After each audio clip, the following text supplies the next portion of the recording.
श्रीराम समर्थ. कर्तेपणा टाकणे हाच परमार्थ. दोरीला जो साप म्हणून समजला तो बद्ध, पण दोरीला दोरी म्हणून ज्याने ओळखले तो मुक्त समजावा. देही मी नव्हे हे ज्याला समजले तो मुक्तच. सत्यज्ञान करून घेणे म्हणजेच मुक्तावस्था आहे. बद्ध दशा आमची आम्ही निर्माण केली. काळजी, तळमळ आणि दुःख ही बद्धपणाची लक्षणे होत. तर कोणत्याही परिस्थितीत आनंदात राहणे हे मुक्तपणाचे लक्षण आहे. जागे होणे म्हणजे मुक्त दशेला येणे आहे. माझे माझ्या जवळच आहे, पण ते ठाऊक नाहीसे झाले आहे. भगवंताला विसरल्याने मी देही आहे असे म्हणू लागलो. देह तर माझ्या ताब्यात नाही, तेव्हा मी देही नाही हे सिद्ध झाले.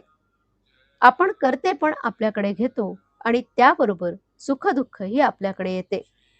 मला सुख नाही आणि दुःखही नाही असे ज्याला वाटेल तो मुक्त समजावा. करते पण घातूक असते. मी एवढा मोठा वाडा बांधला, प्रपंच चांगला केला, असा प्रापंचिकाला अभिमान असतो. तर संन्यासी मठाचाच अभिमान धरून बसतो. म्हणजे या कर्तेपणाच्या बाधेतून दोघांचीही सहजी सुटका होत नाही. हे कर्तेपण सोडावेसे वाटले तर ते आपल्याला सुटत नाही. याचा आपल्याला नेहमी अनुभव येतो. भगवंताचे अस्तित्व पटल्यानेच कर्तेपण कमी होते. म्हणून भगवंताच्या अखंड स्मरणात राहावे आणि भगवंत ठेवील त्यात समाधान मानावे. भगवंताच्या स्मरणाशिवाय जेथे आपल्याला सुख होते तो विषय समजावा. विषयाच्या संगतीत परमात्म्यापासून वेगळे असणे याचे नाव प्रपंच आणि परमात्म्याच्या संगतीत विषयात राहणे याचेच नाव परमार्थ. फळाची अपेक्षा ठेवून आपण जी कृती करतो ते कर्म होय, पण फळाची अपेक्षा न ठेवता आपण जे कर्म करतो ते कर्तव्य ठरते. आणि असे कर्तव्य भगवंताच्या स्मरणात करीत राहणे हाच परमार्थ. हे करीत असताना भगवंताला दृष्टीआड न होऊ देणे याचेच नाव अनुसंधान होय.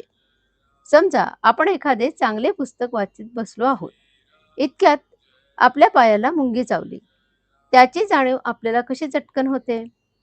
ती जाणीव सर्व शरीरभर पसरून असते.